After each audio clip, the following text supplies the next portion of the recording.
បាទសួស្តីពុកម៉ែបងប្អូនទាំងគ្នាថ្ងៃនេះខ្ញុំមកបញ្ចប់ការងារមួយកន្លែងនៅទូតពូហើយការងារមួយកន្លែងនេះដែរគឺយើង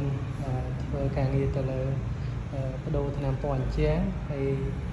ធ្វើពីដាននេះគឺយើងបៀកខ្មៅ DC+ ហើយបន្តមកទៀតយើងរៀបប្រព័ន្ធភ្លើងហើយការងារយើងមួយទៀតគឺរៀបអត់